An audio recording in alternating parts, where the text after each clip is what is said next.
Hey, stop. What do you think you're doing? Put my mother's furniture back inside.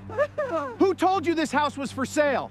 I don't know, sir. We just got the address. Sir, we're just doing our job. The owner signed all the paperwork. We're only following the contract. My heart stopped. My mother couldn't even hold a coffee cup with both hands anymore. She hadn't written her own name in almost 3 years. So if those papers were real, who had signed them? Michael, please don't let them take your father's piano. He built that with his own hands. Please. My father had spent nearly 8 months restoring that piano. Every Sunday, he played the same old songs for my mother. Watching strangers carry it away felt like watching them erase my childhood. Nobody touches another box. Nobody leaves. Call whoever hired you. Right now. Michael, you should calm down. Everything here is perfectly legal. I had known Richard for almost 12 years. He smiled at every barbecue. He waved every morning. He had even helped shovel snow from my mother's driveway. Never, not once, did I imagine he had been planning something like this. I understand this is emotional, but your mother accepted my offer. She signed every page herself. For one terrifying second, I believed him. The signature looked exactly like my mother's. Exactly. Then I looked at her hands. Hands that couldn't button a sweater. Hands that shook every time she tried to lift a spoon. Something wasn't right. Michael, I don't understand any of this. I never wanted to leave this house. Your father died here. Look at me. Did you sign anything? Anything at all? A few weeks ago, Richard came over. He said the city needed some paperwork. Something about repairing the roof. I couldn't read it without my glasses, so I trusted him. In that moment, every piece of the puzzle started moving. My mother hadn't sold her house. She had trusted the wrong person, and somehow, Richard had convinced her to sign documents she never understood. Looking back, I realized none of this had started that morning. Richard had been preparing this for weeks, maybe even months. I noticed your roof leaking after the last storm. Don't worry, I'm gonna help you. That's what neighbors do. My mother believed kindness still existed. She believed neighbors looked after each other. She had no idea. The man sitting across from her wasn't trying to save her home. He was trying to take it. Don't worry about reading all of this, Eleanor. It's just permission for the city contractor. They won't even inspect your roof unless these forms are signed. I'll take care of everything for you. My mother's eyesight had gotten worse every year. Without her glasses, every page looked like a blur. Richard knew that. Just sign here and here. You're almost done. I promise this is only for the roof. Looking back, that hesitation lasted only a few seconds, but it would change everything. Standing there, I realized Richard had never needed my mother's money. He wanted something much bigger. These aren't roof permits. These are property transfer documents. You should have visited your mother more often. Then maybe none of this would have happened. Those words hurt, because for one brief second, I wondered if he was right.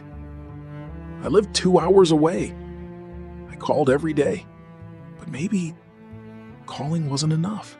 I had promised myself I'd never abandon her. After my father passed away, she had become my whole world. Please, be careful with those. That's all I have left of my husband. For the first time, one of the movers looked at my mother, really looked at her. His expression changed. Sir, are you absolutely sure this is legal? She doesn't seem to understand what's happening.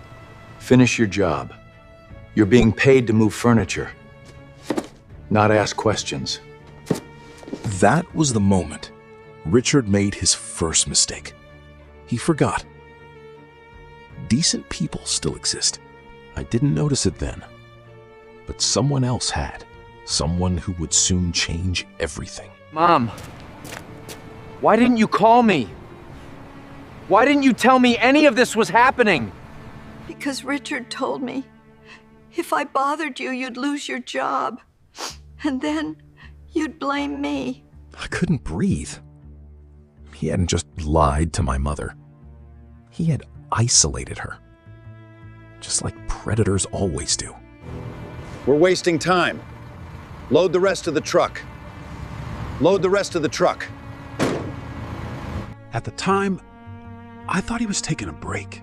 I had no idea he was about to make one phone call that Richard never saw coming. 10 minutes later, everything changed. But not because of me, because one honest stranger decided he couldn't stay silent. The moment I saw the police car, I thought it was over. I thought someone had finally come to stop this nightmare. I couldn't have been more wrong. Good morning, officers. I'm glad you're here. There's been a misunderstanding.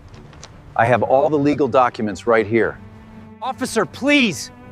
My mother never sold this house. She can barely hold a spoon. Someone tricked her. They didn't look fake. Every page had signatures. Every form had official stamps. Every detail looked perfect.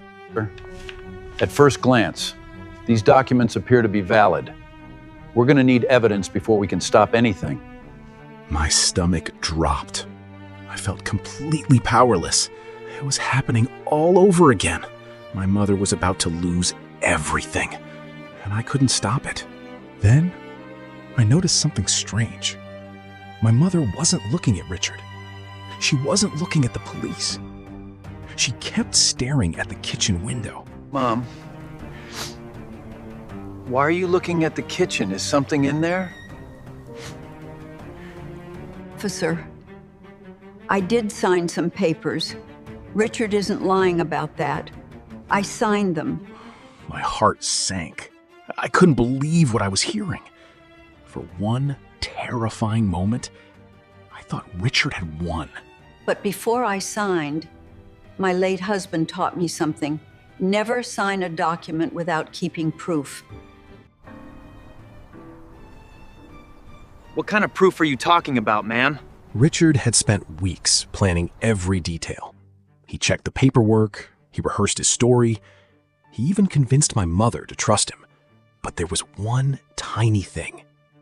One thing he never looked up to notice, and in a few seconds, it was about to destroy everything. Nobody spoke. The music had stopped. Even the movers forgot about the furniture. Every pair of eyes was fixed on one thing: the small security camera mounted above the kitchen cabinets. Let's see what your camera recorded. If Mr. Walker deceived you, we'll know in a few minutes. Richard didn't look nervous, not even for a second. He watched the officers with the calm confidence of someone who believed he had planned for every possibility. My heart was pounding so hard, I could barely hear the officer clicking through the files. This was our only chance. The recording started exactly where my mother said it would. Richard walked through the front door, carrying the same leather folder. Good afternoon, Eleanor. I brought your favorite oatmeal cookies. I thought you might enjoy a little company today. For the first time that morning, I allowed myself to believe. Maybe my mother had been telling the truth. Maybe this camera really had captured everything. These forms are nothing complicated. The city just needs your permission to repair the storm damage. Once you sign, I'll personally take care of the rest. I leaned closer. This was it. This was the moment that could save my mother's home or destroy it forever.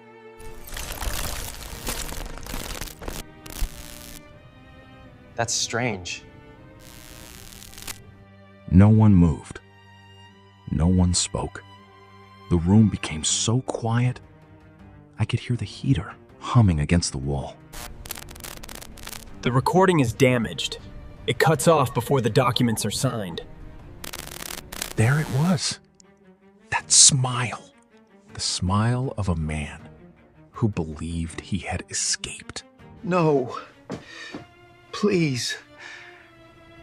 There has to be something else. Officer, that's not the camera I was talking about.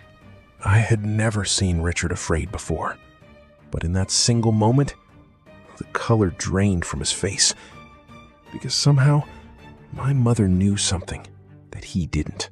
My husband never trusted technology that depended on the internet.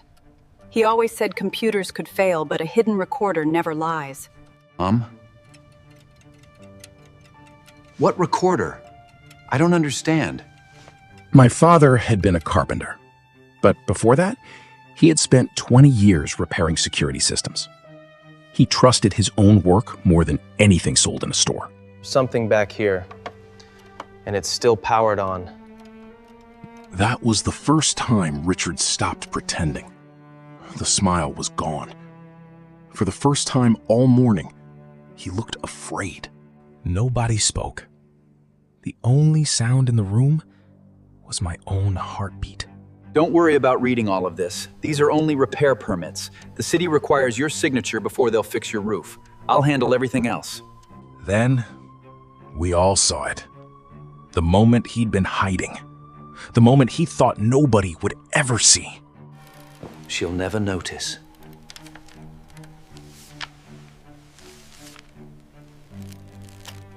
No one defended him.